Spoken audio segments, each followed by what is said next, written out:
Ils font bien de faire cette démarche-là. De toute façon, ça fait tellement d'années, je pense, en négociation locale ou gouvernementale qui demandent puis les conditions de travail. Je pense que non, ils font bien de faire cette démarche-là. Ils le méritent.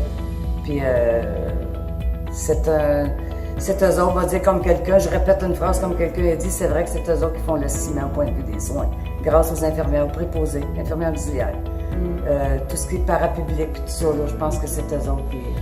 Ben, je pourrais te dire, et pour le personnel en place, et pour la population, c'est quelque chose de très bien.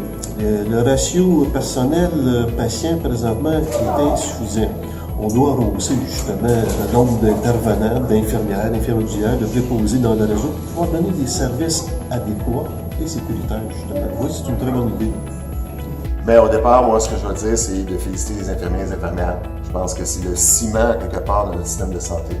Je pense que c'est eux qui font rouler qui prodiguent des soins, qui font en sorte qu'on a une certaine prestation au niveau de la qualité. Je vois les infirmiers et les infirmières actuellement, je pense, sont à bout de souffle. Je crois aussi que d'avoir porté le système de santé pendant des années sur les épaules, pour l'avoir un peu vécu suite à certaines discussions qu'on a eues ensemble, je considère qu'il faut avoir un certain changement, une certaine vision à long terme au niveau de qu'est-ce qui s'en vient, parce que la population ne s'en va pas en rajeunissant.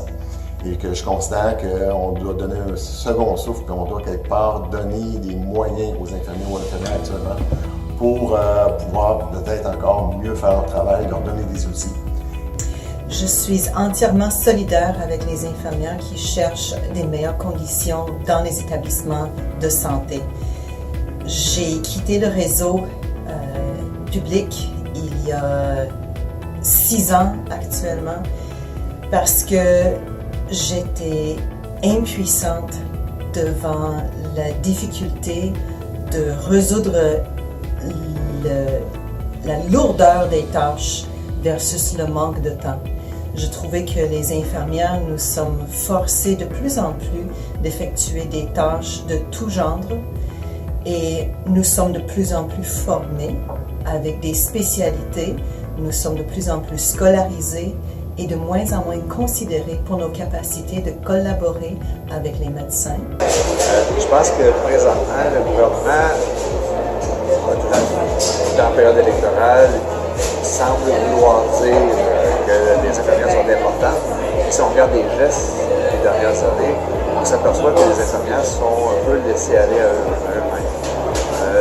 Les médecins ont eu la cagnotte. Le reste du réseau de la santé n'a pas eu grand-chose à voir des coupures et ça le sent. Ben moi, ce qui me frappe, là, c'est quand j'entends dans les médias ou nouvelles que des employés sont obligés de faire 2 quarts de travail d'affilée, 16 heures de travail. Je peux pas comprendre qu'une organisation du travail tolère ça. Ça n'est qu'une tête. Il n'y a personne qui est capable de bien travailler avec une charge de travail aussi longue que ça. Ça me paraît être démesuré. Il y a un problème majeur dans le système de santé. Ben, je trouve que ça s'est dégradé avec le temps, surtout depuis les fusions. Et je trouve que c'est important de montrer notre solidarité entre centrales syndicales, entre syndiqués. On travaille tous sur le même plancher. Puis on vit pas mal les mêmes problématiques. Fait que c'est ça, dans tout ça, c'est bien de se supporter. Là.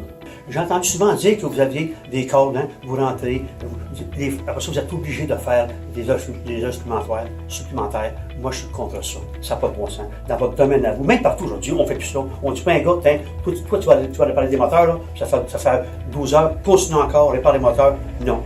Tu as un chiffre à faire, c'est fini. C'est sûr que si vous le demandez, vous êtes intéressé à poursuivre, il n'y a pas de problème. Mais obligation, moi, je ne suis pas d'accord avec ça. Fait que vous êtes nos yeux, vous êtes nos bras. C'est important qu'on prenne soin de vous parce que vous prenez tellement soin de nous. Fait que nous aussi, en retour, il faut que les gens du gouvernement sachent que c'est important.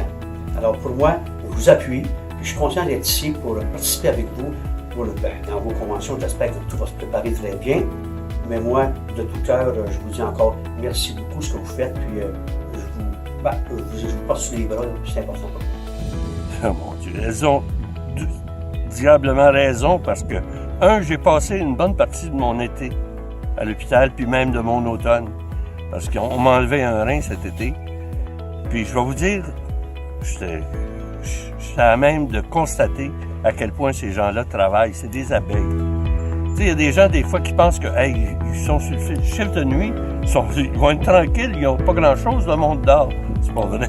Le nombre de fois que j'ai eu à interpeller, à demander à des gardes malades de venir régler mes affaires parce que tu es intubé de partout, tu es malade, puis tu fais un mauvais geste, tu déclenches un cadran, puis tu n'es jamais tout seul dans ta chambre aussi, il y a toujours quelqu'un. Fait que vous avez très, très raison d'exiger que ça soit, d'avoir des horaires qui ont de l'allure, puis d'avoir du travail d'équipe aussi, parce que, je l'ai remarqué, quand il y a trop de mouvement dans les équipes, ce qui arrive, c'est qu'on est obligé de répéter. Les gens sont obligés de se répéter les consignes puis d'une personne à l'autre. Puis nous autres, les patients, c'est la même chose. On est obligé, même si on n'est pas en forme, puis on est obligé de constamment répéter, non, ça c'est correct, ça c'est pas correct. Puis, c'est pas facile.